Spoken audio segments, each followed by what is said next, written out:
choisi Jésus pour guider ma vie.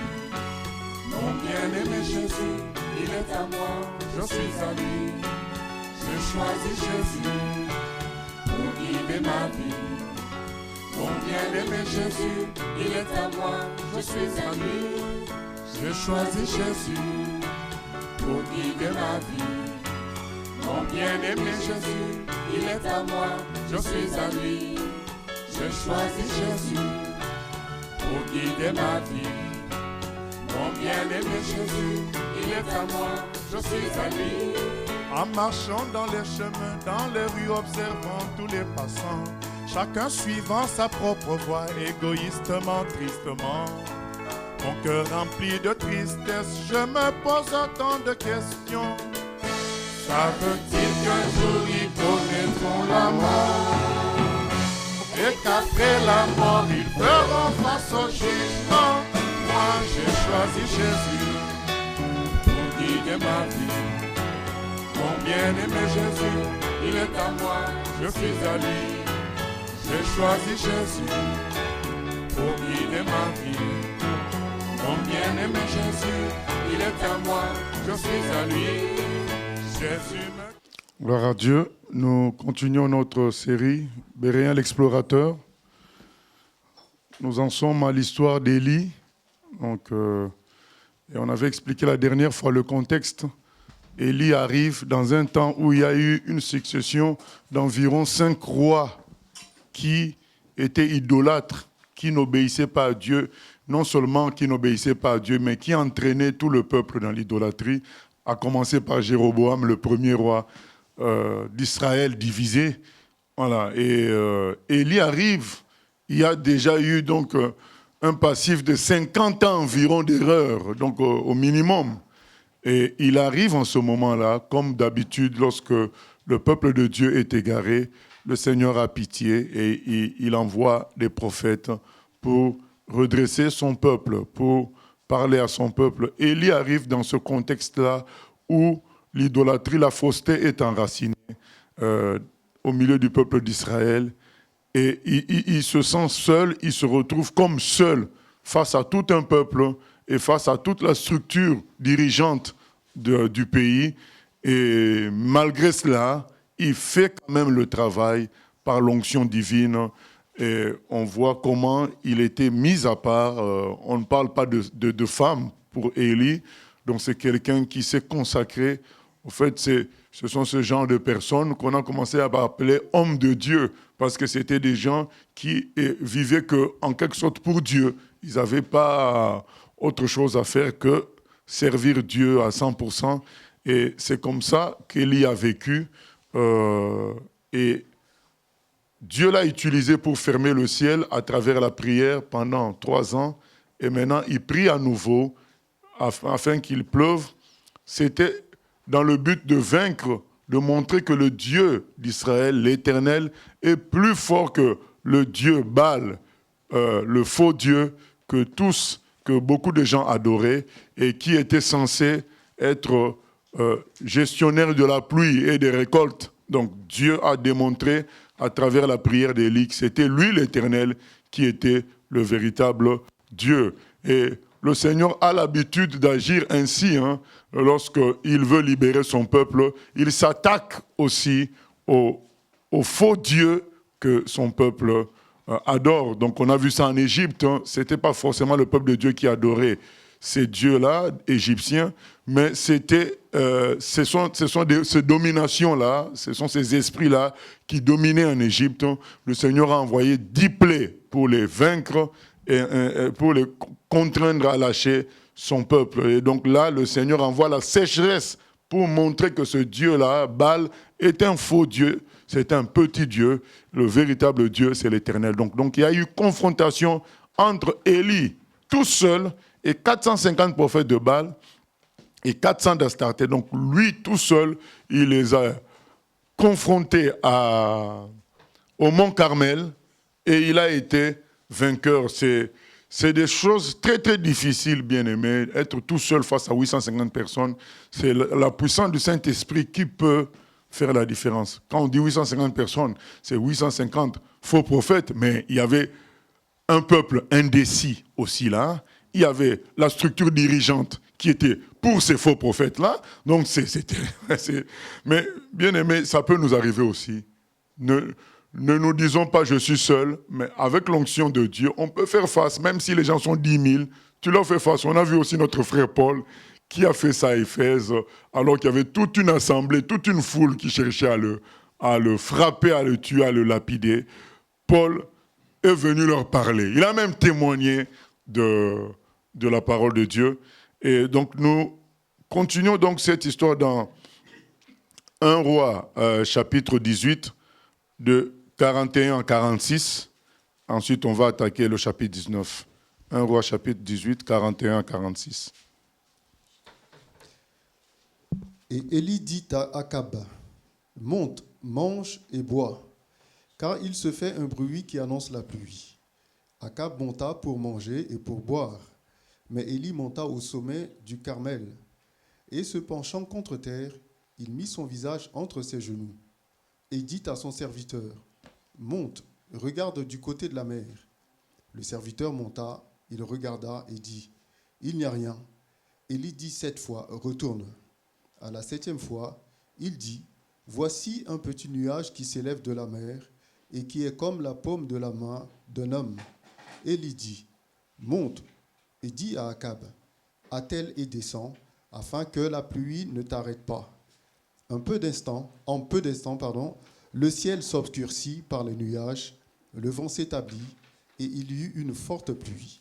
Akab monta sur son char et partit pour Jezreel. Et la main de l'Éternel fut sur Élie, qui se saignit les reins et courut devant Akab jusqu'à l'entrée de Jezreel. Donc voilà Élie qui maintenant prie pour qu'il pleuve à nouveau. Et il annonce ça avant qu'il ne pleuve.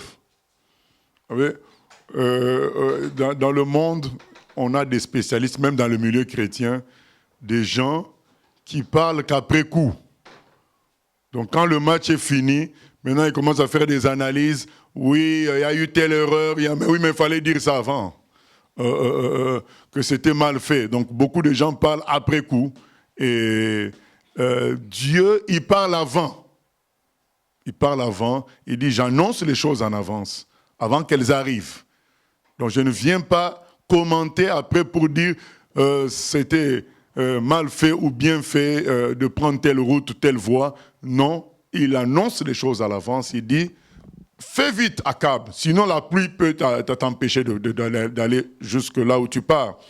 Et il est écrit au verset 45, « En peu d'instants, le ciel s'obscurcit, par les nuages, le vent s'établit, et il y eut une forte pluie. Akab monta sur son char et partit pour Jezreel. » Donc c'est ça la puissance de Dieu. Dieu montre sa puissance, il montre que c'est lui qui est l'Éternel, qui a fait les cieux et la terre, et qui commande sur la pluie et sur tout le reste, à travers ce miracle de fermer le ciel pendant 3 ans et de faire pleuvoir à nouveau, lorsque lui l'a décidé. Donc c'est vraiment, Élie avait dit à Akab, ça sera à ma parole. Donc je décide qu'il ne pleuve pas, et vous allez le voir, et à ma parole encore il va pleuvoir, et c'est ce qui s'est passé, lui étant serviteur de l'Éternel. Donc Dieu a montré sa puissance, et cet épisode me rappelle toujours ce qui est arrivé à Watchman Nee et son équipe. J'ai souvent raconté cette affaire. Ils étaient partis en évangélisation dans une île non encore visitée par les chrétiens, une île de la Chine, et arrivés dans cette île, le premier jour, Dieu a fait grâce, il y a une personne qui s'est convertie, et cette personne les a accueillis chez elle. Donc ils ont habité dans la maison de cette personne à partir de ce jour-là. Les jours qui ont suivi, ils ont beau parler de Jésus, il n'y avait aucun égard de la part des habitants, aucun signe d'attention. À un moment donné, un des missionnaires, qui était un jeune de 16 ans, a été exaspéré par une telle indifférence. Alors, il dit aux villageois à qui il parlait, « Mais comment vous pouvez vous permettre de rejeter le Sauveur, le Dieu véritable que nous vous annonçons. Qu'est-ce qui vous prend? C'est là qu'un villageois lui dit, mais écoutez, nous on a déjà notre Dieu, Tawang. C'est pourquoi on n'a pas besoin de votre Dieu. Mais le jeune homme dit, mais en quoi votre Tawang, il est Dieu? Qu'est-ce qui montre qu'il est Dieu? Ils ont dit au jeune homme, ça fait 246 ans qu'il nous a prouvé qu'il était Dieu. Ça fait 246 ans que lorsque nous décidons d'un jour pour le célébrer et on décrète que ce jour-là, il ne pleuvra pas, ça fait 246 ans que cela s'accomplit, ce jour-là, il ne pleut pas. Le jeune homme s'est dit, ah bon? Eh bien, cette fois-ci, non, il leur a demandé, mais maintenant, le jour, c'est quand? Cette année. Ben, ils ont cité un jour, et ce jour-là était compris dans le temps de mission. Ben, le jeune homme a dit, eh bien, cette fois-ci, il pleuvra. Vous allez comprendre que l'Éternel, c'est lui le seul et véritable Dieu. Ah bon? Le bruit s'est répandu dans tous les villages. Les chrétiens nous ont défiés. Ils ont dit que ce jour-là, il pleuvra. Et quand le chef de mission apprend ça, il est déstabilisé, Watchmani. Il dit, mais ce petit-là nous a mis dans les problèmes. Et si ce jour-là, il ne pleut pas, comment les gens prendront Dieu? Donc, il était découragé, abattu. C'est là qu'une voix lui parle dans son cœur. Il entend la voix qui lui dit, mais où est le Dieu d'Élie? Donc, c'est cette histoire-là qu'on vient de lire. Il dit, la voix lui rappelle cette histoire. Où est le Dieu d'Élie? Alors il se calme, il convoque les autres missionnaires, il dit, on ne va plus évangéliser, on reste à la maison pour prier jusqu'au jour de la confrontation. Et le jour est arrivé. Il se lève le matin, il sort de la maison, il regarde le ciel. Le ciel était totalement bleu, comme dans cette histoire. Hein? Donc Élie regarde, ben, il voit qu'il n'y avait rien du tout. Mais il a prié. Et que nous dit l'apôtre Jacques? Il nous en parle dans Jacques 5. On va lire. Donc dans Jacques 5, l'apôtre Jacques nous dit qu'Élie était un homme comme nous.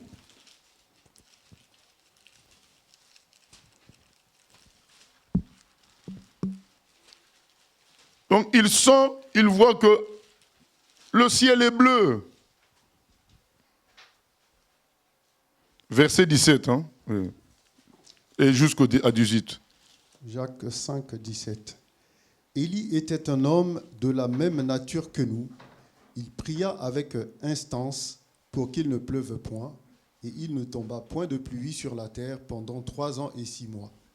Puis il pria de nouveau, et le ciel donna de la pluie, et la terre produisit son fruit. Voilà. Donc, Jacques veut dire que ce n'est pas qu'Élie était extraordinaire, c'est juste qu'il a obéi à la parole de l'Éternel qu'il avait reçue dans son cœur. Il était un homme comme nous.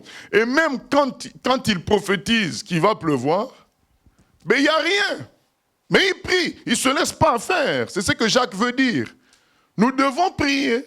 Nous ne devons pas accepter les choses telles que nos yeux ont décidé de voir, mais tel que Dieu a parlé. Donc quand il envoie son serviteur au verset 43, il dit, monte regarde du côté de la mer. Le serviteur monta, il regarda et il dit, il n'y a rien. Donc il n'y a pas de nuage. Mais Élie a continué. Jusqu'à dire, à la 7e fois, il dit, voici un petit nuage, c'est tout. C'est là que, il s'est dit, comme la paume de la main d'un homme, Élie dit, monte et dis à Akab, attelle et descend, afin que la pluie ne t'arrête pas. Donc un petit nuage comme la paume d'une main, ça permet à Élie de dire, maintenant il va pleuvoir à verse. Ça c'est l'esprit, ça c'est le spirituel. Mais ça demande la foi pour pouvoir dire de telles choses alors que le nuage est si petit. C'est la confiance en Dieu. Et Élie est un exemple de cela, c'est ce que Jacques nous cite. Élie est un exemple de l'esprit de vérité, il est aussi un exemple de foi. Il prie.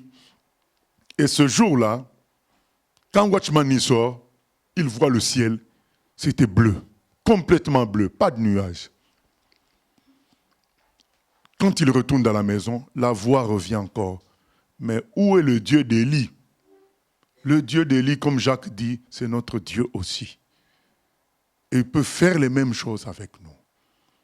Du coup, pour manifester sa foi, pour vivre sa foi, il a dit, on a suffisamment prié, Dieu nous a exaucés, allez amener la nourriture, on va préparer, on va manger, et puis on s'attend au Seigneur. Et pendant qu'ils allaient mettre la première cuillère de riz dans la bouche, ils entendent du bruit sur le toit.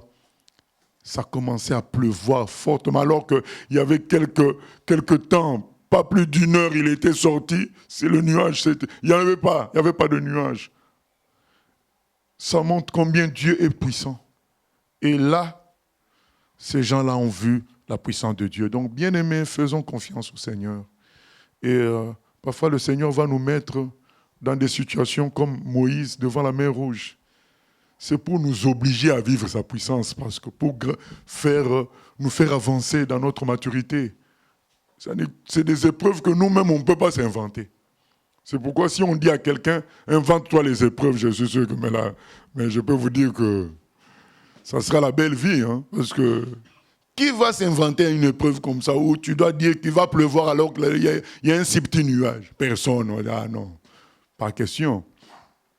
Il y a beaucoup qui vont inventer seulement que les roues du véhicule, une roue soit crevée, c'est tout. Comme ça, on répare vite fait. Mais là, c'est Dieu lui-même qui te contraint à l'épreuve pour te faire grandir. Et quand c'est comme ça, bien-aimé, soyons comme les amis de Daniel. On dit, mais écoutez, si on recule, qu'est-ce qui se passe? Notre foi est morte. Si on avance, on entre dans le feu. Qu'est-ce qu'on choisit, bien-aimé? Moi, je ne me vois pas vivre sans la foi. Je préfère mourir avec la foi. C'est ça qu'un chrétien doit se dire. Je préfère être humilié. Ah bon, il n'a plu. Ou bien il n'a pas plu, mais j'ai eu foi. Nous, on a déjà vécu ça. On a vécu des miracles qui se sont accomplis par rapport à la pluie. Mais on a vécu aussi des temps où on a affronté, mais il a plu quand même. Et on était trempés jusqu'aux os. Mais on a cru en la parole. Au moins, tu sors de là trempé, gardant ta foi. Que reculer et perdre sa foi, tu n'es pas trempé, mais tu as perdu ta foi. Ah, là, c'est grave. Parce que là, tu ne peux plus avancer. Donc, bien-aimé, manifestons la foi. Dans des moments comme ça, tu te dis, si je recule, je perds ma foi. Mais je suis conservé. Je n'aurai pas honte devant les gens.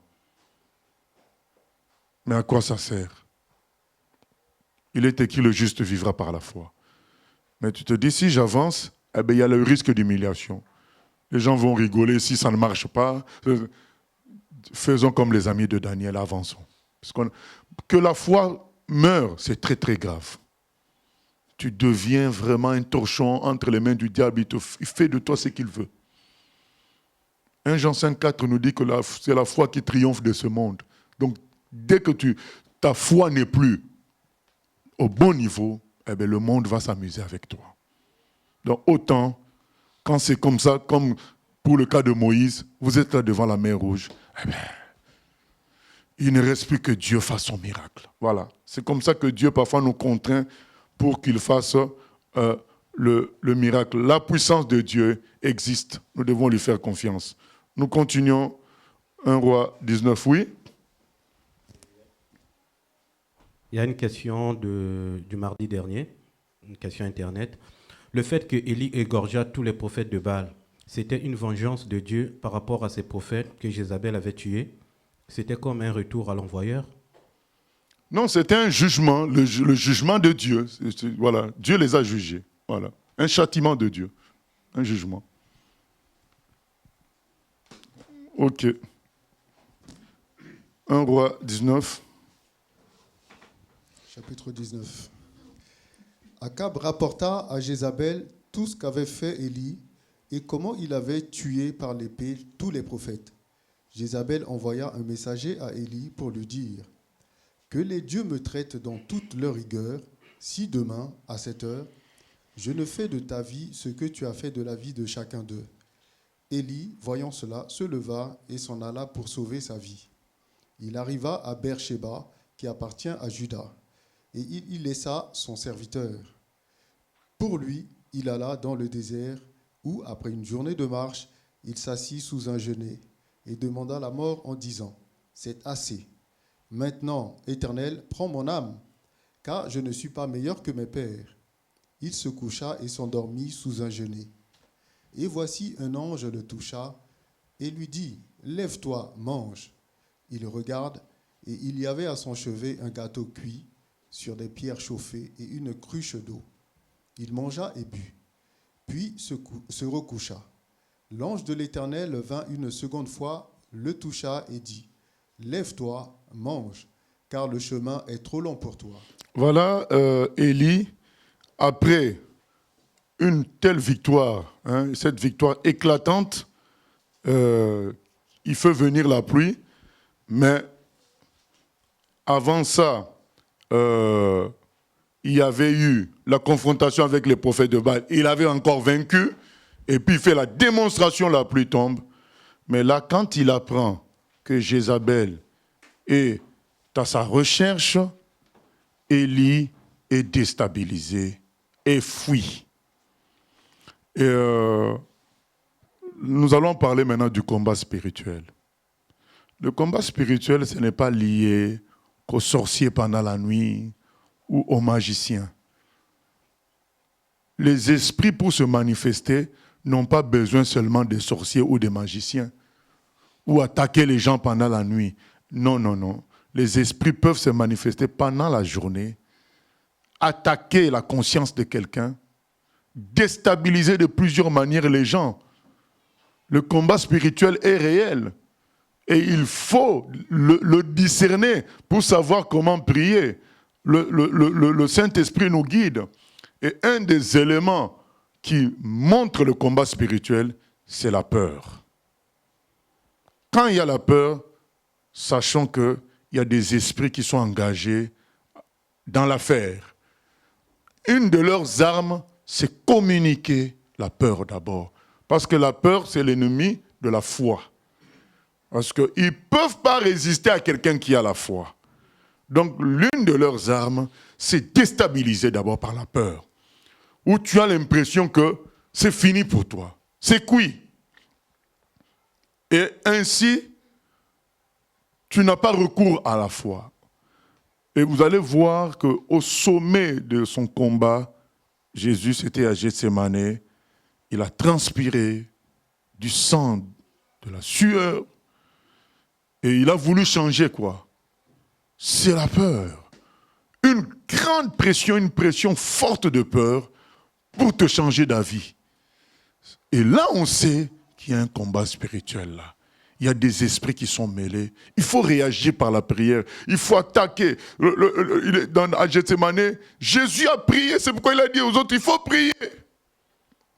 Parce que lui, il voyait les mauvais esprits. Il voyait tout ça. Il subissait cette pression-là. Il sentait, il voyait. Il dit, mais il faut qu'on prie. Il dit, mais vous n'avez pas veillé même 1 heure avec moi dans la prière, parce que là, c'était le combat qui était là. Et ce combat se manifeste par la pression, par la peur. Et on est comme abattus. Les apôtres étaient abattus, ils se sont endormis, parce que la peur les a étouffés. Et voilà, c'est le combat spirituel.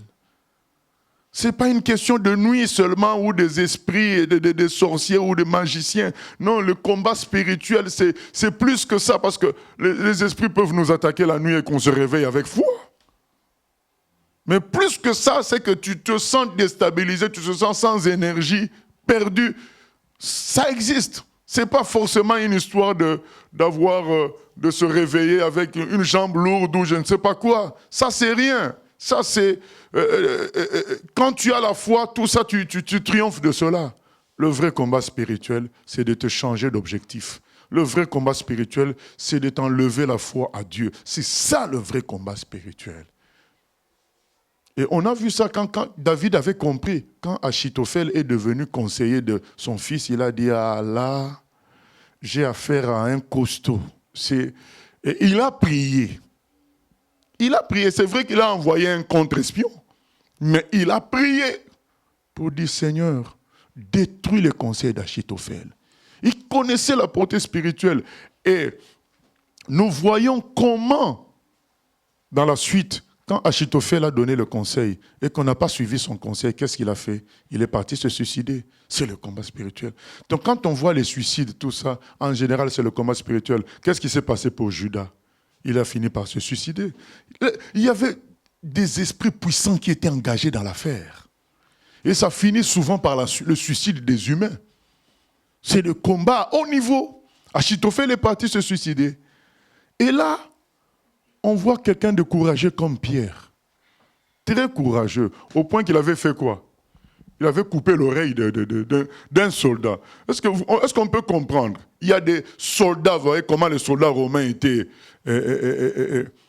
habillés, comment ils étaient revêtus.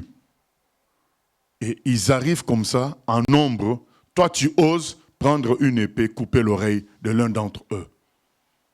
Mais maintenant, devant une femme qui te dit, mais toi, si tu faisais partie du nombre, aïe, tu te débines, tu perds tes moyens. C'est le combat spirituel, bien-aimé. Qu'est-ce que Jésus avait dit à Pierre? Satan t'a redemandé, t'a demandé. Donc Jésus savait que Pierre allait être criblé par des démons puissants. Il savait, il a dit, mais j'ai prié pour toi. C'est une question de prière. Ce n'est pas une question de fierté, de force. Non, ce n'est pas une question d'explication. C'est une question de prière. C'est le haut niveau. Jésus lui a dit, Satan t'a demandé, il va te cribler. Attention. Donc on nous a distraits en focalisant le combat spirituel sur les histoires des sorciers. On ne dit pas que c'est un combat, ce n'est pas un combat. On dit tout simplement que c'est pas le niveau élevé. Le niveau élevé, c'est quand tu perds ta foi. Le niveau élevé, quand tu commences à changer d'objectif. Dieu t'avait envoyé au sud, tu vas au nord. Parce qu'une frousse t'a saisi, une peur t'a saisi. Du coup, tu recules, tu changes de direction. Ça, c'est le haut niveau de combat spirituel. Ces histoires des sorciers, des magiciens, ça, c'est petit. Ils ne peuvent rien contre nous. Donc, tant que tu as la foi, tout ça, c'est petit. Ce qui est dur, c'est quand des démons puissants se mêlent. Comme là, on vient de voir. Des démons puissants, maintenant, se sont mêlés de l'affaire. Et il suffit... Une femme a parlé, hein. Je cherche Élie. Aïe. Le monsieur, il fuit. Il fuit. Le combat était intense. Et vous savez, on est des humains. Combattre chaque jour, ça peut arriver qu'on se fatigue. C'est ça aussi qu'on peut retenir de cette affaire. Pourtant, il venait de remporter une grande bataille. On voit que 1 Corinthiens 10, 12 est la vérité. Que celui qui se croit debout prenne garde de tomber. Vous imaginez, toi tout seul, contre 850 prophètes de Baal, contre l'armée, puisque l'armée est pour ces faux prophètes. Tu es contre tout ça, mais tu tiens devant tout ce monde-là. Allez, amenez-moi le veau, les taureaux, coupez, mettez-la, rajoutez de l'eau. Mais quelle vaillance, quelle vigueur. Mais dès qu'il apprend que Jézabel le cherche, il fuit. Juste après de telles victoires, tu fais descendre la pluie. Et tu entends le son d'une femme, tu fuis.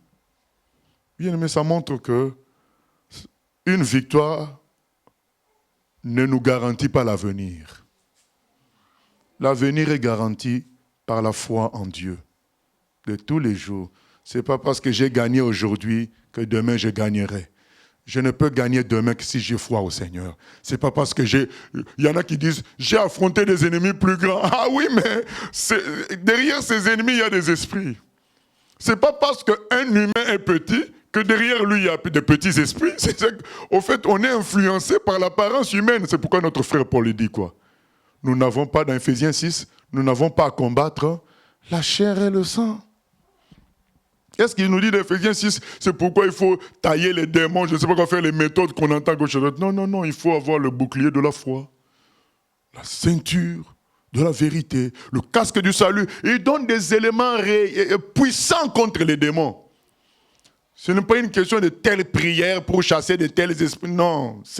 En fait, tous ces éléments-là sont liés à quoi? Ils sont liés à notre fidélité à Dieu. Ils sont liés à la foi en Dieu. Ils sont liés à l'attachement à la vérité. C'est ainsi qu'on peut vaincre ces gens-là.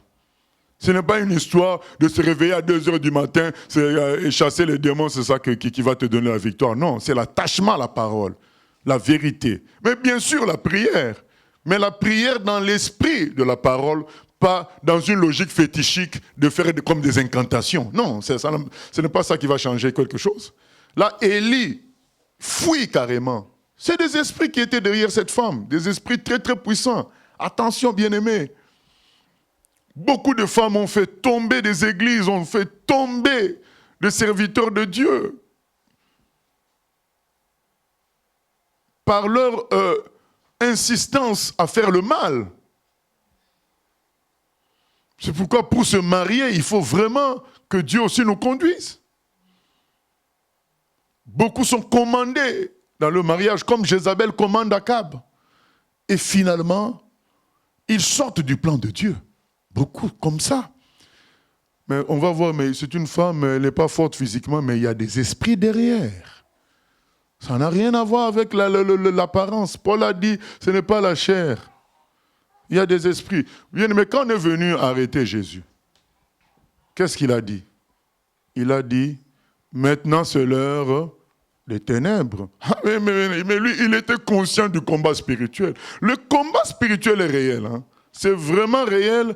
Et on doit prendre l'habitude de faire la différence entre les humains et les esprits qui sont derrière eux. Sinon, on va haïr des humains pour rien. C'est pas bon. Dieu nous appelle à aimer les humains. On doit faire parce que quand on ne discerne pas le combat spirituel, on ne va pas prier. On va plus répondre aux gens. On va plus faire aussi soi-même des stratégies humaines. Alors que la réponse est dans la prière. David a dit, Seigneur, détruis les conseils d'Achitophel. Détruis le conseil d'Achitophel. Et s'il y a des actes à faire, on le fait aussi. Il n'y a pas de problème. Je vais vous donner encore un exemple. Pourquoi les pharisiens connaissaient quand même Jésus? Ils l'ont vu à plusieurs reprises. Ils pouvaient eux-mêmes tout seuls venir avec les soldats et l'arrêter. C'est lui, on l'arrête.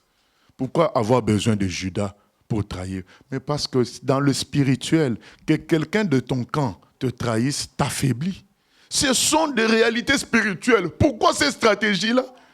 Si on doit se regarder qu'à la force physique, est-ce que les soldats romains ou les pharisiens, qui avaient aussi leur garde, attention, ils avaient une armée, une petite armée qui mettait de l'ordre au temple ou au milieu entre les Juifs. Mais ils avaient tout ça. Mais pourquoi faut-il que Judas trahisse? Mais c'est spirituel. C'est spirituel. Quand quelqu'un de ton camp te dénonce, t'attaque, il y a plus d'impact dans le monde spirituel que si c'est juste le face-à-face. C'est des stratégies spirituelles, c'est du combat spirituel. Nous devons prendre conscience de la réalité du combat spirituel et ne pas être prisonnier des apparences. Il faut comprendre ce qui se passe.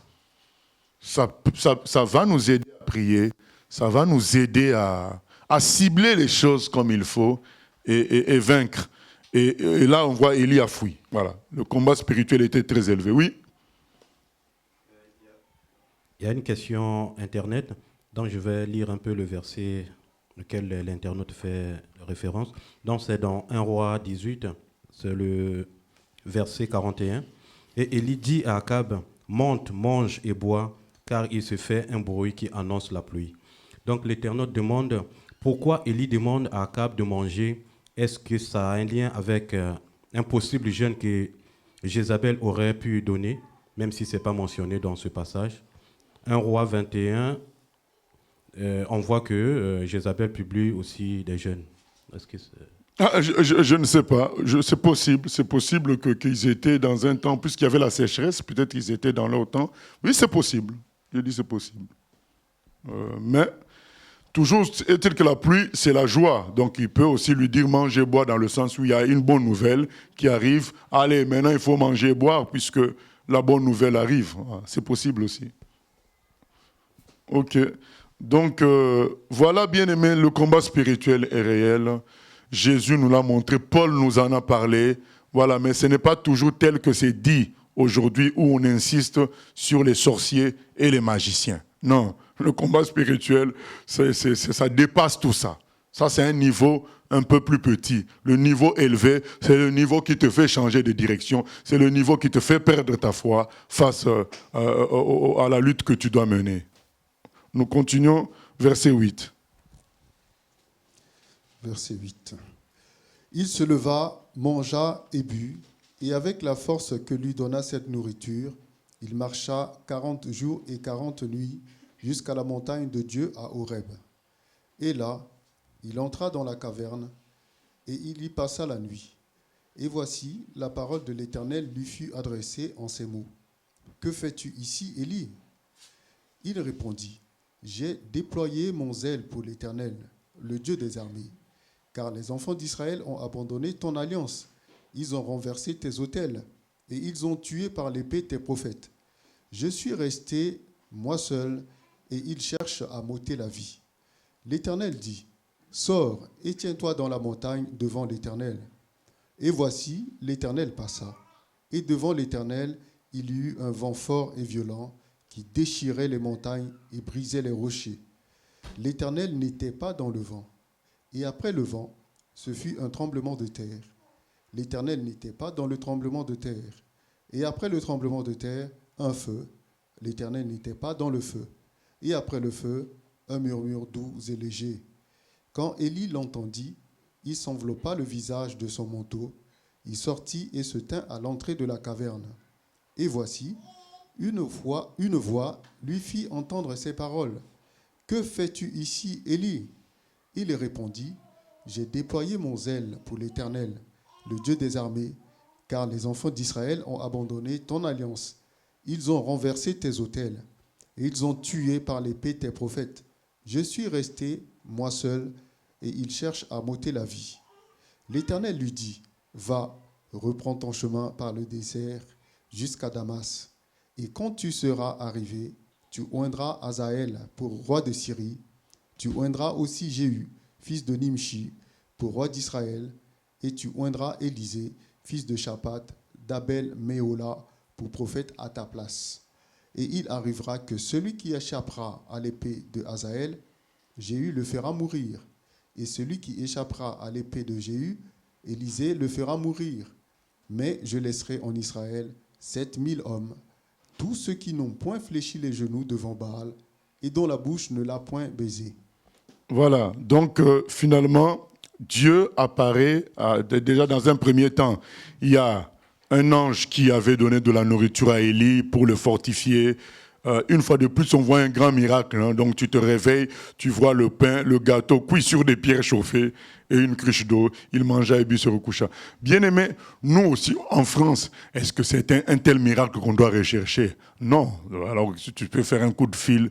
L'ancien Siméon t'amène des gâteaux. Tu n'as pas besoin que tu te réveilles pour que tu vois des pierres chauffées. Et puis, voilà. Donc, ne cherchons pas à nous impressionner nous-mêmes. Voilà. Nous devons comprendre que c'était des miracles nécessaires par rapport au contexte. C'était pas le miracle de Dieu ne sont pas de l'amusement. C'est pas du spectacle. Donc aujourd'hui, nous, si on a faim, on a des moyens pour avoir la nourriture, même si on n'a pas d'argent. Et on prie d'abord, c'est vrai. Et après, le Seigneur n'est pas obligé de faire comme il a fait pour Élie. Il peut nous envoyer quelqu'un pour nous amener ce dont on a besoin. Voilà, donc le contexte n'est pas le même. Donc je fais cette parenthèse pour nous faire comprendre que on voit une différence entre ce que Dieu dit d'Élie et ce que nous retenons d'Élie. Parler à beaucoup de chrétiens, ce qu'ils vont retenir d'Élie, c'est la confrontation au mont Carmel. Qu'est-ce qu'ils vont retenir d'Élie? C'est tous les miracles qu'on est en train de voir, le corbeau qui le nourrit, la pluie qui fait descendre, les pains cuits, et puis la résurrection de l'enfant.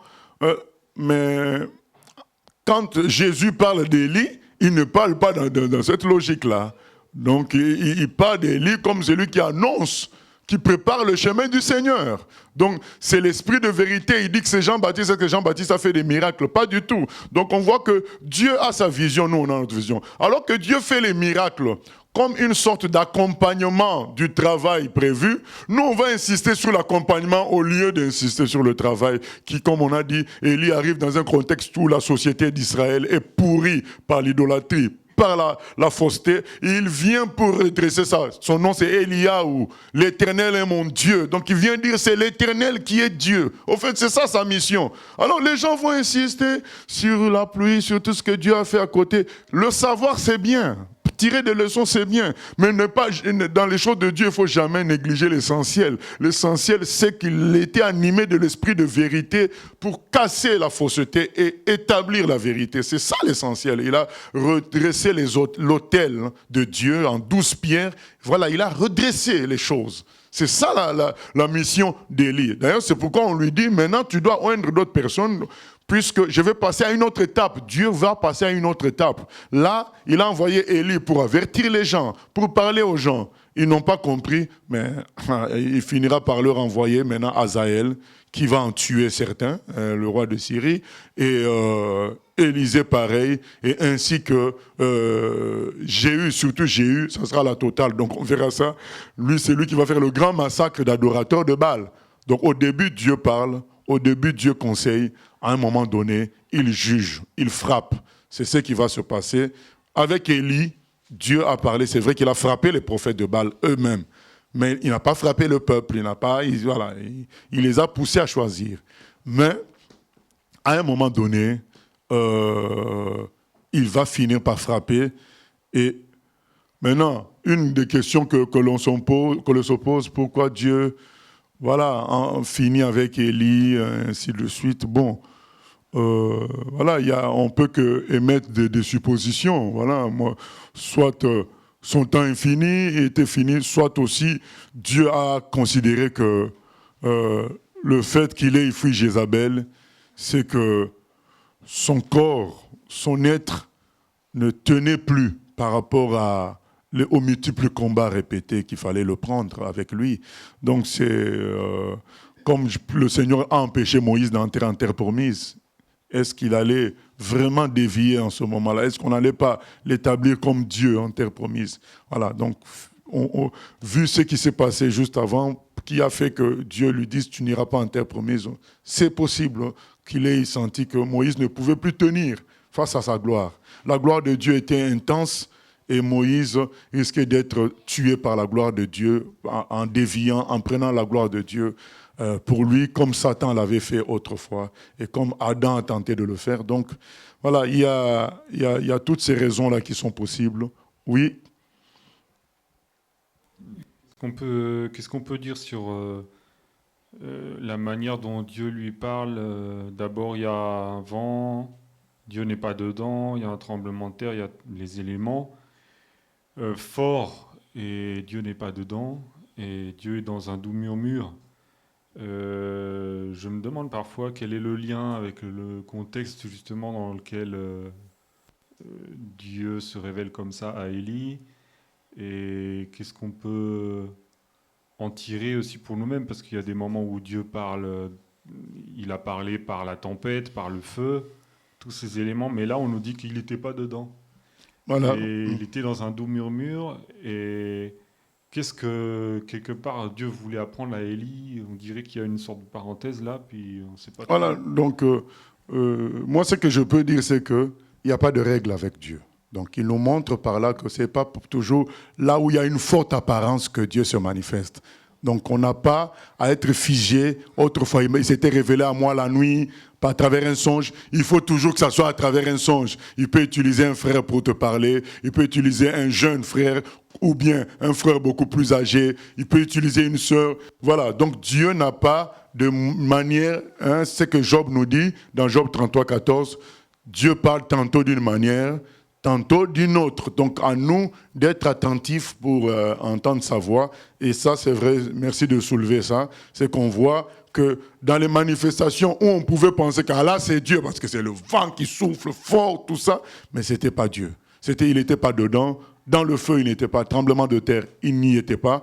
Et en réalité, c'était dans le murmure doux et léger. Dieu fait ce qu'il veut, à nous de saisir et comment, enfin, d'être attentif à savoir, quelle que soit la manière dont il s'exprime. Voilà, qu'on ait un cœur disposé, qu'on ne soit pas, comme on l'a dit peut-être dimanche aussi, on ne doit pas être esclave de ce qui s'est passé dans notre mouvement. Peut-être dans notre mouvement, au début, il y avait tel miracle qui s'était manifesté régulièrement. On ne doit pas en faire une règle. Voilà. Peut-être dans notre église, il y a tel don qui s'était manifesté régulièrement, et puis maintenant on devient esclave de ce don-là. Non, on doit rester toujours ouvert à Dieu de la manière dont il veut nous conduire. Il y a aussi, la dernière fois, il y a une question qui n'avait pas été posée. J'ai oublié les termes exacts, je crois que c'est le diacre Patrick qui avait la feuille. C'était une personne qui disait « Mais oui, mais pourquoi nous ne dénonçons pas les faux serviteurs, entre autres un certain Makoso qui se fait appeler général quelle est la réponse que je donne à ça? C'est que le Seigneur nous appelle à bâtir les gens sur Jésus-Christ. Donc que les gens deviennent comme Jésus, comprennent la parole de Dieu. Et c'est ça l'objectif principal. Il n'empêche que si une occasion se présente, on peut dénoncer les faux serviteurs, puisqu'on n'est pas le premier à le faire. Paul a fait ça, Pierre a fait ça, Jacques a fait ça. Donc tous ces gens-là, mais quand on prend tous leurs renseignements, la partie où les faux serviteurs sont cités, ça prenait peut-être 5% de tout l'enseignement, parce que le but, c'est notre santé spirituelle que l'on obtient par la ressemblance à Christ, en ayant une stature parfaite comme Christ. Et d'ailleurs, quand on est comme ça, on peut soi-même voir l'escroquerie, soi-même voir la fausseté, parce qu'on a acquis la stature du Seigneur. Qu'est-ce qui se passe dans le milieu chrétien? C'est vrai, il y a des faux, mais beaucoup sont tombés dans le piège de passer leur temps à critiquer les faux, et du coup, ils ne font pas grandir les frères et sœurs pour que le jour où moi-même, je ne suis pas là, tu sois capable toi-même de voir le faux. Parce que s'il n'y a que... voilà, c'est une personne qui montre à tout le monde le faux. Mais le jour où cette personne n'est pas là, les autres vont faire comment? Mais maintenant, pour que les autres soient capables de voir aussi les faux, ben, il faut leur parler de Jésus, il faut leur donner la parole de Dieu, qu'ils grandissent, qu'ils comprennent, qu'ils aient la nature de Christ en eux. Ils pourront, eux aussi, voir les faux. Donc, on n'est pas comme certains qui ont comme un pacte de non-agression. On se refuse pas à dénoncer les faux serviteurs. Donc, mais on se laisse guider par le Saint-Esprit. Si le Saint-Esprit nous ouvre une porte par rapport à ça, on en parle. On peut même parfois citer les noms quand on est sûr que c'est des vrais, des faux. Mais il y en a, quand on n'est pas sûr, ils ont fait juste des erreurs. On n'est pas sûr, on ne cite pas les noms. On peut citer leurs erreurs sans citer les noms. Mais quand on est sûr que c'est des faux, comme ce fameux général Makoso, au lieu d'aller à l'armée, il se fait général. Je crois que l'armée française, l'armée de l'air recrute. Voilà, au lieu d'aller là-bas, il se fait général dans les choses de Dieu et dit n'importe quoi. Il a dit même que s'il rencontrait Habakkuk au ciel, il va le taper. Donc... parce qu'Habakkuk demande aux gens d'attendre la prophétie, alors qu'il faut dire aux gens de prendre la prophétie, d'arracher la prophétie. Voilà. Donc, il dit vraiment des sottises et des bêtises. Nous pensons que de telles personnes, est-ce qu'il faut même prendre du temps pour les dénoncer, alors que ce qu'ils disent, c'est tellement faux et zéro que tout le monde peut voir que c'est des faux, quoi. Voilà. Donc, c'est pour dire, nous ne refusons pas de dénoncer les faux, mais nous pensons que la grande partie du temps doit être consacrée à amener les gens à être comme Christ, parce que c'est ça l'objectif du Seigneur. Et puis s'il y a une occasion permise par le Saint-Esprit, on peut dénoncer les faux. Oui. Oui, pasteur, est-ce que le Seigneur a puni le prophète Élie en lui ôtant son statut de prophète et en mettant Élisée à sa place? Non, il ne lui a pas ôté son statut de prophète. Il a juste... écrit que il va oindre Élisée à sa place. voilà, à sa place. Donc, est-ce que ça ne sous-entend pas que... Non, c'est juste que lui, il va mourir, il va être pris par Dieu et Élisée va rester à sa place. C'est une succession. Ce n'est pas une... donc, ce n'est pas une conséquence directe de sa fuite dans le désert, suite à ce que Jézabel a dit? C'est ce que j'ai dit, c'est une possibilité. C'est une possibilité que Dieu ait vu qu'il risque encore de flancher. Et donc, autant... Ça, c'est vraiment la... Nous, on parle en termes de supposition. C'est Dieu seul qui sait. Mais c'est possible que Dieu ait vu que son corps, son être ne tient plus face à... Vous savez, quand même, toute cette pression-là qu'il a vécue, depuis l'histoire de Bâle, tout ça, dire 3 ans, il ne va pas pleuvoir, tout ça, pendant qu'il faisait ça. Il fuyait. Nous, on voit qu'il était nourri par une veuve, mais c'était une fuite. On l'a su plus tard que c'était une fuite en réalité. Donc, il était recherché par tous les soldats d'Akab, même dans les pays environnants. Donc, il a vécu sous tension pendant des années. Et il voit qu'il triomphe. À peine il vient de triompher, la pluie est tombée. Jézabel encore se manifeste. Le combat continue.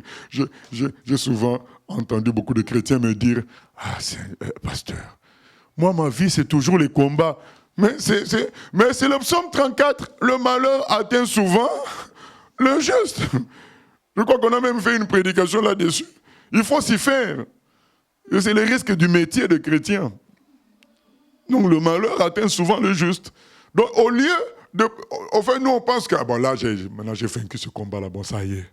Maintenant, le repos. À peine tu veux te reposer, allez. Une autre mèche est allumée. Mais c'est fait pour que nous vivions par la foi.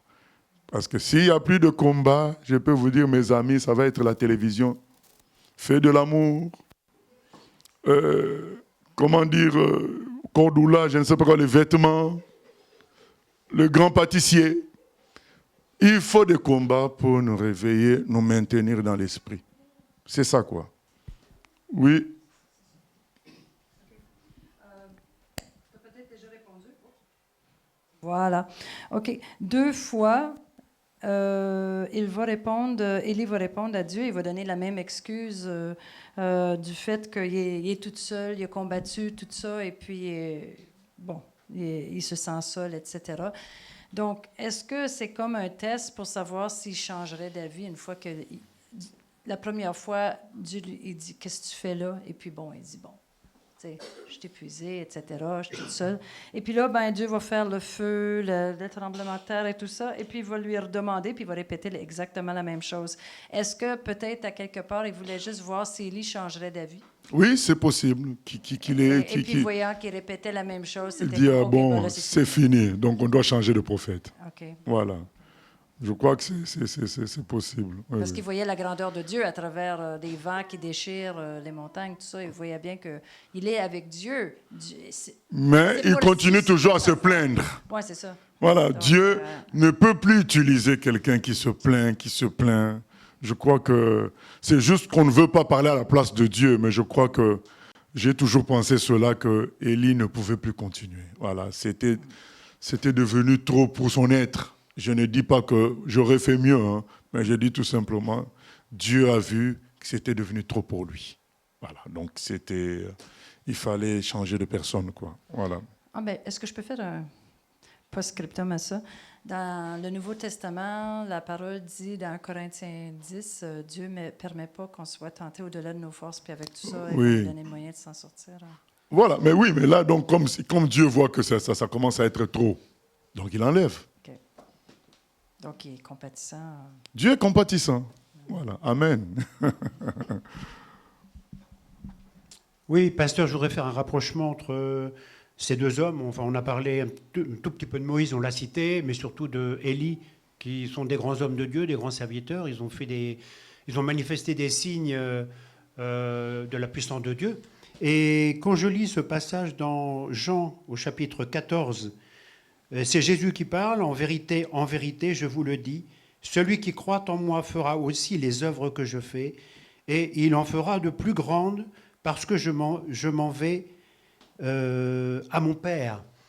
Et je pensais, comment faut-il comprendre? Il en fera de plus grandes, des plus grandes que Jésus. Est-ce qu'on peut imaginer qu'un humain puisse faire des œuvres plus grandes que celles de Jésus? Ah oui, on en voit après Jésus. Il y a par exemple ce qui s'est passé avec Paul, où il avait laissé ses vêtements quelque part, et on prenait ses vêtements, on touchait aux gens, les malades étaient guéris. Du temps de Jésus, on n'a pas vu ce miracle-là. L'ombre de Pierre a guéri les gens. Du temps du Seigneur, on n'a pas vu ça. Oui, ça peut se faire. En réalité, ce n'est pas l'homme, c'est Jésus qui continue à faire dans l'homme. En fait, c'est pas l'homme lui-même en réalité. Voilà. Et puis, voilà, on va voir ce qui s'est passé le jour de la Pentecôte, Pierre qui a prêché, puis 3000 personnes comme ça qui se convertissent. Voilà, on n'a pas vu exactement ça. Oui, dedans de Jésus. mais quand je pense à ces œuvres-là, bon, elles sont peut-être différentes dans leur nature, mais dans leur puissance, Jésus a fait des choses extraordinaires. Multiplication des pains, il a nourri 5000 hommes.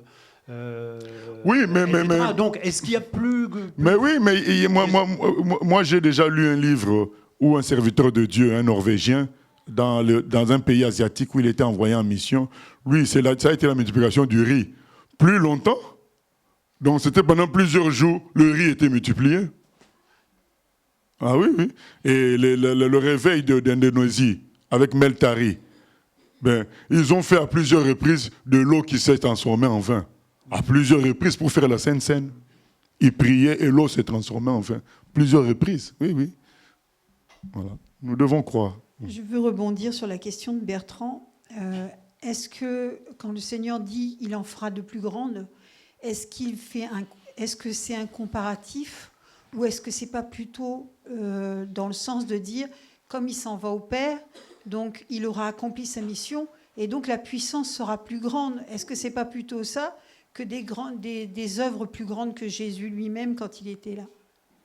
Non, moi je pense que c'est plutôt la dernière hypothèse que tu soutiens. Le fait qu'il soit parti au Père et qu'il ait accompli sa mission jusqu'au bout. Parce qu'il dit « je m'en vais au Père ». Oui, mais il dit que les autres feront des œuvres plus grandes. Plus grandes. Plus grandes. Et donc voilà, est-ce que c'est plus grand en comparaison par rapport à Jésus, ou est-ce que c'est plus grand du fait que justement il a fini sa mission, il sera parti auprès du Père et donc au niveau de l'action qu'il fera avec les humains, il pourra faire quelque chose de plus grand. Oui, mais ça reste toujours plus grand. Oui, en fait, moi, je parlais par rapport au... Oui, mais la puissance, c'est toujours la puissance du Seigneur, qui est plus grande peut-être, comme tu dis, parce qu'il a réglé maintenant le problème du sang. Le sang va écouler. Le pardon des péchés est obtenu. Maintenant, la grâce de Dieu peut être libérée plus fortement, mais ça reste celui qui dit que c'est plus grand. Effectivement, quand on voit certains réveils, il y a eu des choses comme par exemple au pays de Galles où tous les bars ont fermé.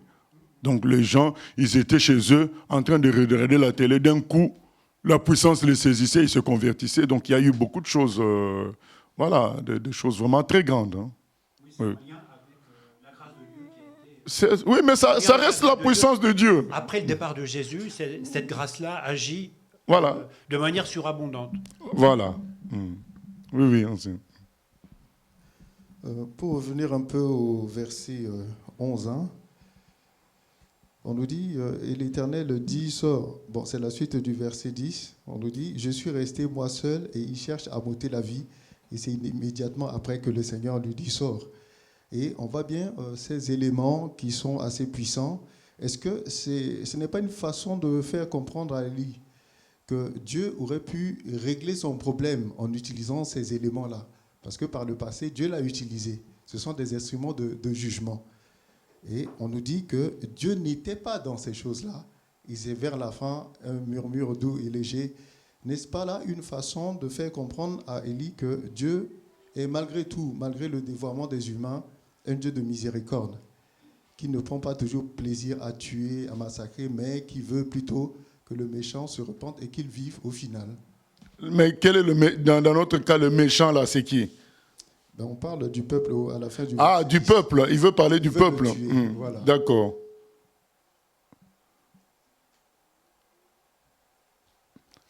Dieu veut manifester sa miséricorde par le murmure d'eau. Voilà. Amen. Oui. Voilà. Donc, mais, oui, ça c'est le côté amour de Dieu. Mais pour Élie lui-même, comme tu dis, il voit le vent, il voit le feu, il doit comprendre que Dieu est tout-puissant. Et continuer la mission, quoi. Mais bon, quand on lui repose encore la question, il se plaint encore et... Voilà, hein, c'est... Oui, non, c'est bon, on continue. Chapitre 20. Non, pardon, 19. Verset 19 du chapitre 19. Élie partit de là, et il trouva Élisée, fils de Shaphat, qui labourait. Il y avait devant lui 12 paires de bœufs, et il était avec la 12e. Élie s'approcha de lui, et il jeta sur lui son manteau. Élisée, quittant ses bœufs, courut après Élie, et dit, « Laisse-moi embrasser mon père et ma mère, et je te suivrai. » Et Élie lui répondit, « Va et reviens, car pense à ce que je t'ai fait. » Après s'être éloigné d'Élie, il revint prendre une paire de bœufs qu'il offrit en sacrifice. Avec l'attelage des bœufs, il fit cuire leur chair et la donna à manger au peuple. Puis il se leva, suivit Élie et fut à son service. Voilà. Élisée est appelé par Élie. Élie jette son manteau.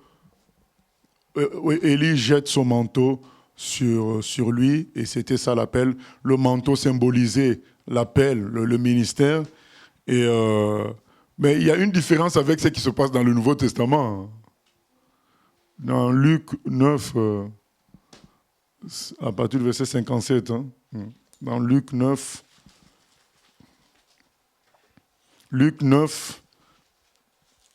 à partir du verset 57,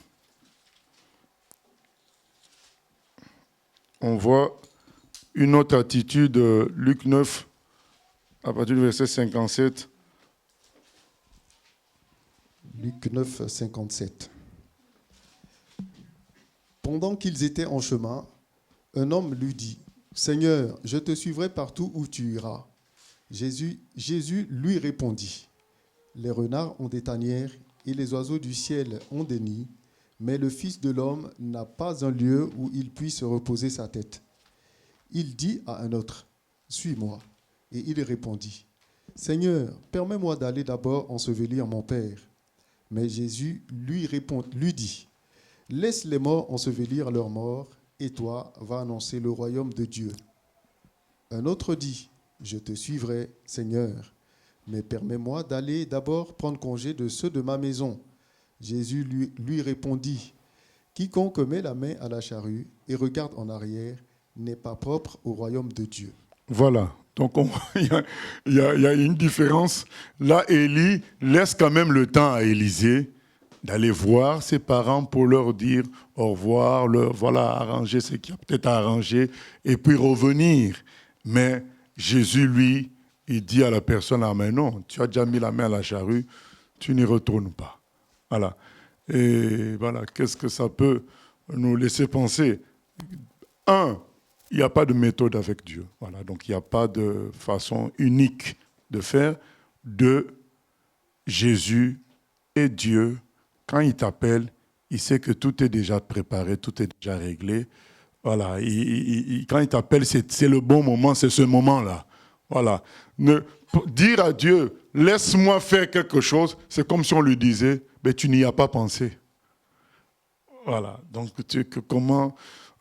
Dieu a pensé à tout. Au moment où il te demande quelque chose, tu ne peux pas lui faire la morale. C'est comme si lui n'a pas vu, lui n'a pas considéré.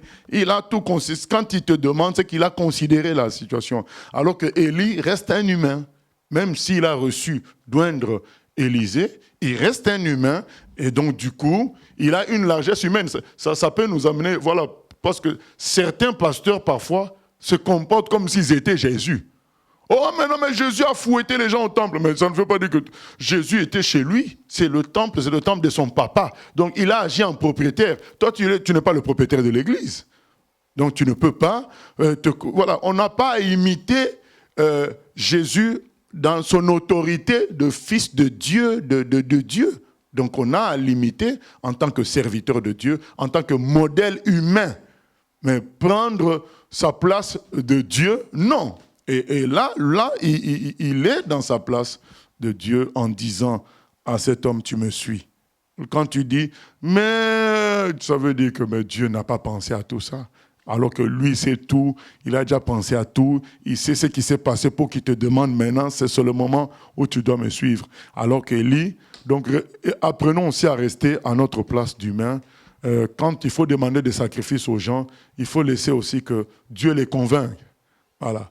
On ne peut pas, parce qu'on est un aîné spirituel ou un pasteur ou un ancien, demander des sacrifices très élevés à quelqu'un, comme si on avait l'autorité de Dieu. Non. Ça, c'est Dieu seul qui doit convaincre le cœur de quelqu'un. Nous, on peut dire, mais pas contraindre. Ce n'est pas la même chose. Voilà. Donc, on peut dire, mais laissons Dieu convaincre les gens. Voilà. Que chacun reste à sa place. On n'est que des ouvriers, on est des serviteurs. Même si on a une autorité, notre autorité, ce n'est pas l'autorité de Dieu. Voilà. Donc, là où, quand on veut demander à quelqu'un d'aller vivre en Indonésie, il faut quand même que Dieu le convainque. Nous, on peut pas aller. On dit, je reçois, mais il faut que Dieu convainque la personne parce que c'est un sacrifice immense. Il change carrément de vie. Il va prendre des risques. Il faut qu'il le fasse en conformité avec la conviction qu'il y a dans son cœur avec Dieu. C'est très important. C'est un conseil parce que parfois, certains, quand ils reçoivent des visions, des prophéties, ils veulent contraindre les gens. On est des humains. Tu as reçu quelque chose, tu donnes, laisse à l'autre le soin de discerner et d'appliquer si il est convaincu par le Saint-Esprit. Ne prenons pas la place du Seigneur. Voilà, nous continuons. Chapitre 20. Chapitre 20. Ben-Hadad, roi de Syrie, rassembla toute son armée. Il avait avec lui 32 rois, des chevaux et des chars. Il monta, mit le siège devant Samarie et l'attaqua. Il envoya dans la ville des messagers à Akab, roi d'Israël, et lui fit dire, « Ainsi parle Ben-Hadad, ton argent et ton or sont à moi, tes femmes et tes plus beaux enfants sont à moi. » Le roi d'Israël répondit, « Roi, mon Seigneur, comme tu le dis, je suis à toi avec tout ce que j'ai. » Les messagers retournèrent et dirent, « Ainsi parle Ben-Hadad, je t'ai fait dire, tu me livreras ton argent et ton or, tes femmes et tes enfants. J'enverrai donc demain, à cette heure, mes serviteurs chez toi. Ils fouilleront ta maison et les maisons de tes serviteurs. Ils mettront la main sur tout ce que tu as de précieux et ils l'emporteront. » Le roi d'Israël appela tous les anciens du pays et il dit, « Sentez bien et comprenez que cet homme nous veut du mal, car il m'a envoyé demander des femmes et mes enfants, mon argent et mon or, et je ne lui ai pas refusé. » Tous les anciens et tout le peuple dirent à Akab, « Ne l'écoute pas et ne consent pas. » Et il dit aux messagers de Ben-Hadad, « Dites à mon seigneur le roi, je ferai tout ce que tu as envoyé demander à ton serviteur la première fois. Mais pour cette chose, je ne puis pas la faire. » Les messagers s'en allèrent et lui portèrent la réponse. Ben-Hadad envoya dire à Akab, « Que les dieux me traitent dans toute leur rigueur, si la poussière de Samarie suffit pour remplir le creux de la main de tout le peuple qui me suit. » Et le roi d'Israël répondit, « Que celui qui revêt une armure ne se glorifie pas comme celui qui la dépose. » Lorsque Ben-Hadad reçut cette réponse, il était à boire avec les rois sous les tentes, et il dit à ses serviteurs, « Faites vos préparatifs. » Et ils firent leurs préparatifs contre la ville. Mais voici, un prophète s'approcha d'Akab, roi d'Israël, et il dit, « Ainsi parle l'Éternel. Vois-tu toute cette grande multitude? Je vais la livrer aujourd'hui entre tes mains, et tu sauras que je suis l'Éternel. » Akab dit, « Par qui ?» Et il répondit, « Ainsi parle l'Éternel, par les serviteurs des chefs des provinces. » Akab dit, « Qui engagera le combat ?» Et il répondit, toi. Alors Akab passa en revue les serviteurs des chefs de province, et il s'en trouva 232, et après eux, il passa en revue tout le monde, tous les enfants d'Israël, et ils étaient 7000. Ils firent une sortie à midi. Ben-Hadad buvait et s'enivrait sous les tentes avec les 32 rois, ses auxiliaires. Les serviteurs des chefs des provinces sortirent les premiers. Ben-Hadad s'informa et on lui fit ce rapport. Des hommes sont sortis de Samarie. Il dit, s'ils sortent pour la paix, saisissez les vivants, et s'ils sortent pour le combat, saisissez les vivants. Lorsque les serviteurs des chefs des provinces et l'armée qui les suivaient furent sortis de la ville, chacun frappa son homme, et les Syriens prirent la fuite. Israël les poursuivit. Ben-Hadad, roi de Syrie, se sauva sur un cheval avec des cavaliers. Le roi d'Israël sortit, frappa les chevaux et les chars, et fit éprouver aux Syriens une grande défaite. Voilà, Akab, hein, voilà, quand on a commencé, il était présenté comme un mauvais roi dominé par sa femme. Il y a eu les événements du mont Carmel, l'événement de la pluie ensuite. Est-ce qu'il y a eu comme une sorte d'apaisement côté idolâtrique, côté méchanceté? C'est possible parce que là, on voit que Dieu lui a été favorable. Donc, je crois que l'intervention d'Élie, pendant un temps, a sûrement changé l'aspect spirituel du pays. D'où, voilà, l'importance de vrais serviteurs de Dieu. Leur présence, pendant un temps, peut porter le peuple de Dieu. Et après, il faut une succession, et ainsi de suite. Donc, on le voit quand Paul aussi dit à Éphèse, donc dans Actes des Apôtres, chapitre 20, il dit « Je m'en vais, mais je sais qu'à mon départ, s'introduiront des loups qui vont faire beaucoup de mal. » Voilà. Il y a même au milieu de vous, sortiront des gens aussi qui vont vous diviser, qui vont faire beaucoup de mal. Mais ces gens-là se tairaient quand Paul était là, parce qu'il y avait l'autorité qui était là, il y avait une ligne qui était donnée dans la vérité, et il va y avoir un temps de trouble jusqu'à ce que Dieu remplace, Dieu mette quelqu'un qui va faire comme les choses, à peu près comme Paul.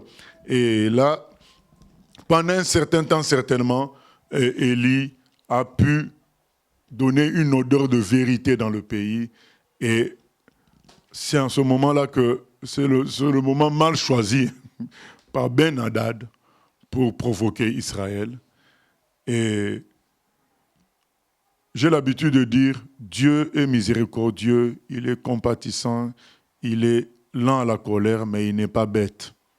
Cet homme-là envoie un message pour dire, vos femmes, vos enfants, les plus beaux sont à moi et vous-même. Akab répond, pas de problème, mon chef. On est à toi, on est tes serviteurs. Voilà, il n'y a pas de problème, on s'humilie, on s'incline. Bien-aimé, il faut faire attention à ne pas briser le roseau qui est déjà cassé. Toi, tu veux encore le briser. Attention. Donc, les gens s'inclinent déjà devant toi. Lui, il veut aller loin encore. Allez maintenant, il envoie ses soldats, je vais m'envoyer mes soldats, fouiller dans toutes vos maisons et prendre ce qui a de la valeur. Mais là, tout le monde, que ce soit Akab, le peuple, les chefs, tous se sont dit, ah, là quand même, il exagère. C'est comme si on n'existe plus là.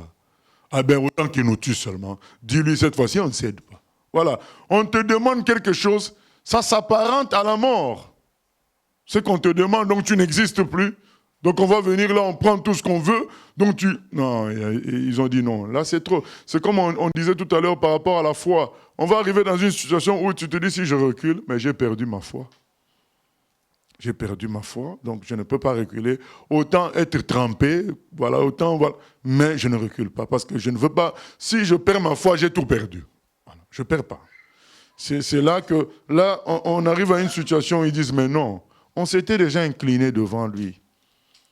Mais bien aimé, c'est un conseil. Si quelqu'un, tu as une femme qui s'humilie devant toi, n'exagère pas. Tu as un mari qui s'humilie.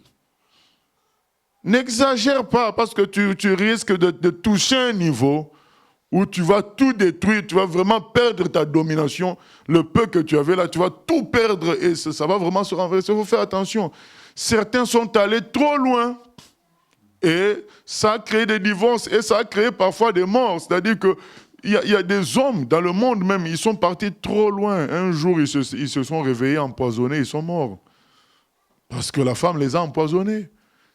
Il ne faut pas aller très loin. Dès que quelqu'un s'humilie, un enfant qui s'humilie, ne va pas trop loin. C'est même Éphésiens 6, c'était qu'il n'irritait pas les enfants. Donc il ne faut pas exagérer dans les ordres, mais la personne s'humilie déjà.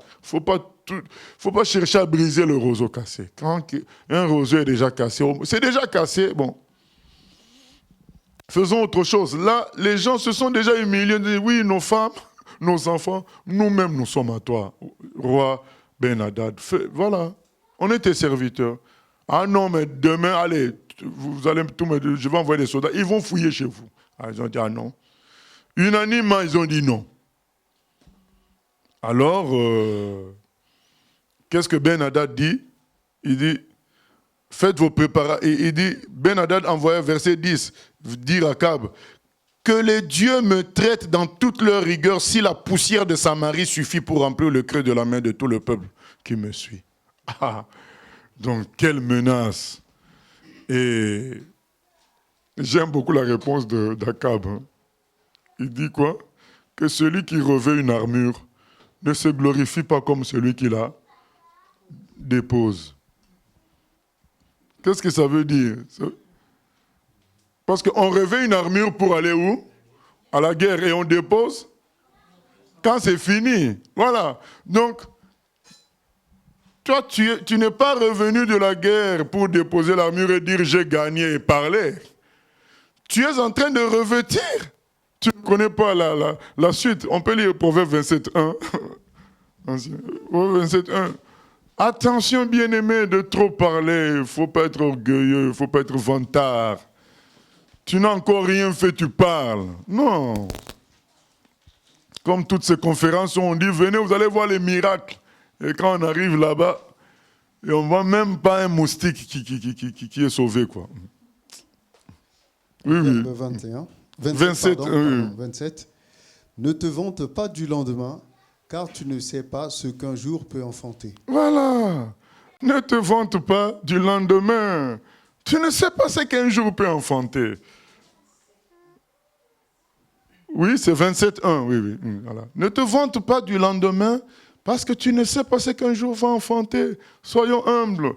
Les gens, ils ont dit qu'ils t'étaient soumis. Alors tu veux exagérer, tu te dis, ah, je vais les balayer. Ah. On en a déjà vu même dans le monde. Hein. On s'est dit, ah, demain ça va chauffer, l'autre va... Mais arrivé demain, tout a changé. Hein. On a vu ça. Il ne faut pas se vanter du lendemain. Ben-Hadad a exagéré et puis le Seigneur a monté sa puissance. Oui. Il y a une question Internet. L'internaute demande l'image de l'armure déposée et de l'armure portée. On parle là bien d'une image de l'Esprit de Dieu en nous, qui lui seul peut se manifester. Je n'ai pas compris. Il demande donc l'image de l'armure déposée et de l'armure portée. On parle là bien d'une image de l'Esprit de Dieu en nous. Non, là c'est l'image plutôt que c'est le symbole de la guerre. C'est-à-dire que quand tu portes l'armure, tu vas en guerre. Tu ne connais pas la finalité.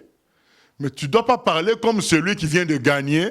Quand il rentre chez lui, il dépose l'armure. Au fait, c'est un appel à l'humilité. Donc, du moment que la guerre n'a pas encore eu lieu, tu n'as pas à parler comme si tu l'as déjà gagné. Voilà, c'est ça, quoi. Oui.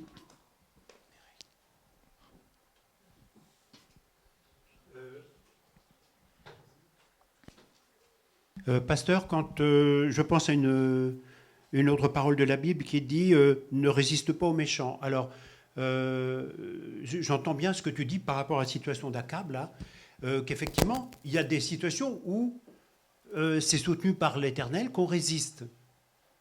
Là, qu'on résiste aux méchants. Mais dans d'autres situations, effectivement, la parole nous dit de ne pas résister aux méchants. Alors, comment on peut, finalement, c'est l'articulation L'articulation, c'est que quand on veut te prendre ce qui fait de toi ta vie, tu dois résister. C'est-à-dire, c'est pourquoi j'ai cité tout de suite l'exemple de la foi. Quand quelque chose s'est enlevé la foi, donc c'est ce qui est arrivé, on te dit, prosterne-toi devant la statue construite par Nebuchadnezzar. Là, c'est que ce qu'on attaque, c'est ce qui fait ta vie, c'est ce qui fait ton lien avec Dieu. Là, tu ne cèdes pas. Donc on ne fléchit pas les genoux devant Baal. Mais quand c'est tout ce qui est lié à la terre, ça ne touche pas ta relation avec Dieu. On ne résiste pas aux méchants. Mais là, qu'est-ce qu'on est en train de demander, de dire à Akab? Là, maintenant, c'est vous n'existez plus. Donc on va venir fouiller, on fait ce qu'on veut. Là, c'est ton existence. Il n'y a plus la notion de la dignité humaine. On n'existe plus là. Et c'est ce qu'on lui demande. Et en tant que roi, donc il va laisser son peuple. Donc il devient un roi qui ne protège pas son peuple. Là, non. C'est-à-dire que c'est son rôle divin qui est atteint là. Ce n'est pas... En premier, il a dit, bon, écoute, d'accord, on est tes serviteurs. On ne va pas chercher la guerre. On est prêt à s'humilier. On est tes serviteurs. Mais là, il est parti plus loin. Donc maintenant, vous n'existez plus. Donc il n'y a plus la dignité humaine que Dieu nous a donnée à nous tous. Voilà, donc c'est ça, c'est... Quand on touche à ce qui est divin en toi, donc on peut résister. Voilà. Et quand on dit résister, ce n'est pas par la force, hein, mais c'est... Là, dans notre cas avec Akab, Dieu permettait encore les guerres à notre époque aujourd'hui, c'est qu'on ne cède pas, on dit non, je ne veux pas régner le Seigneur. Voilà, je ne régne pas. Oui. Concernant l'armure portée, l'armure déposée, donc on retient qu'il ne faut pas déclarer la victoire avant même d'avoir combattu, mais finalement, par la foi, souvent c'est ce qu'on est amené à faire quand même, de remporter une victoire... Enfin, dans son cœur, est-ce que tu parlais de claironner quelque chose? Ah voilà, là on est dans ça. Voilà, mais on peut quand même si on n'a pas la chose, dire qu'on l'a. Bon, peut-être pas aux autres, mais... Le Seigneur a dit, tout ce que vous demandez, croyez. Voilà. Mais il ne nous a pas demandé de claironner, il nous a demandé de croire. Donc là, on parlait de ne pas le dire, quoi. Voilà, donc là, la personne est en train de se vanter. Donc de claironner, comme tu as dit, alors que le Seigneur nous donne des victoires, il nous demande d'être conscient qu'on aura la victoire, mais pas de commencer à faire la vantardise. Voilà. Donc il faut rester humble, c'est l'appel à rester humble. Et oui, juriste, c'est bon? Ok, d'accord. Donc nous allons prier, nous sommes arrivés à la fin. Nous allons prier que le Seigneur nous fasse grâce de saisir à chaque fois le combat spirituel quand il se manifeste, à ne pas nous attaquer à des humains. Donc il y a des moments où les humains peuvent nous distraire. Et pour que nous, on s'attaque à eux alors que le combat est ailleurs. Donc il faut être vigilant là-dessus, savoir cibler là où se situe vraiment le combat. Et en général, c'est contre des démons. C'est ce que Paul dit. Nous n'avons pas à combattre la chair et le sang, mais c'est des esprits. Deuxièmement, prions aussi pour chasser l'esprit de peur, parce qu'on sait que pour nous tous, souvent, Satan passe par là pour nous frigorifier, nous empêcher de réagir, parce que la peur l'emporte. Tu te dis, je ne m'en sortirai pas. Tu te dis, mais ça finira mal. Voilà, toutes sortes. Il y en a même qui ont une technique, ils pensent au négatif, de sorte que si c'est le négatif qui arrive, c'est pas grave. Si c'est le positif, ils sont... Mais non, c'est pas biblique tout ça.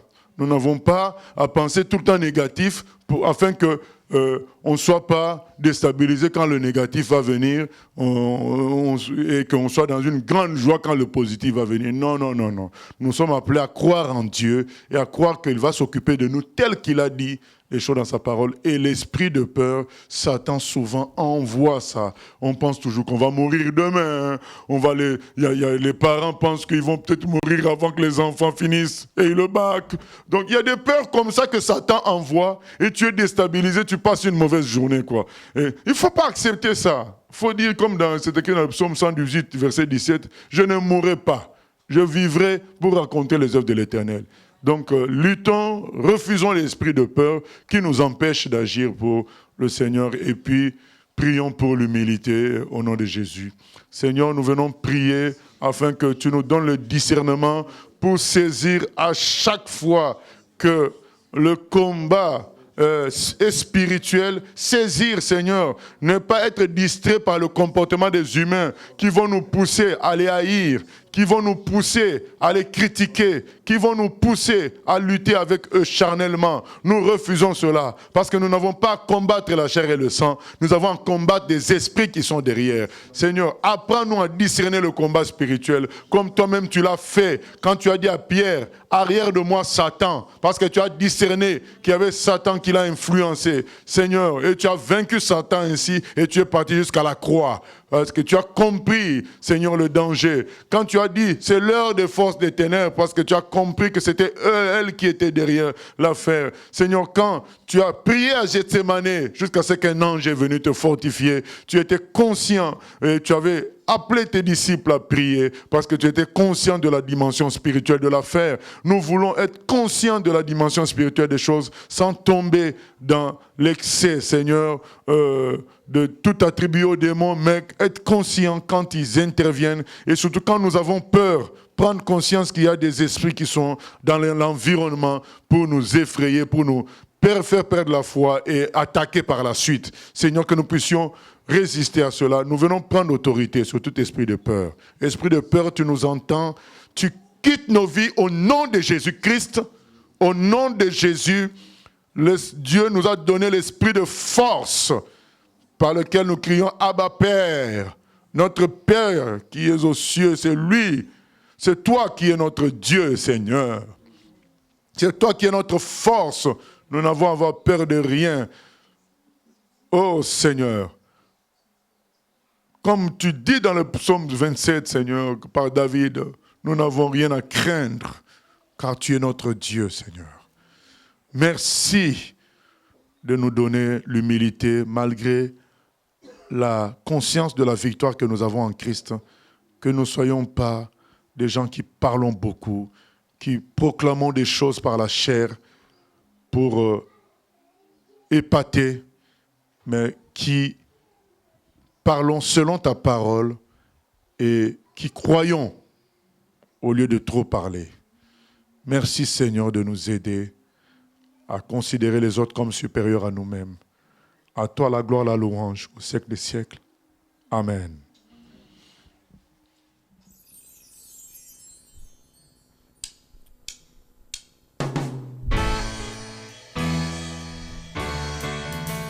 J'ai choisi Jésus pour guider ma vie. Mon bien-aimé Jésus, il est à moi, je suis à lui. J'ai choisi Jésus pour guider ma vie.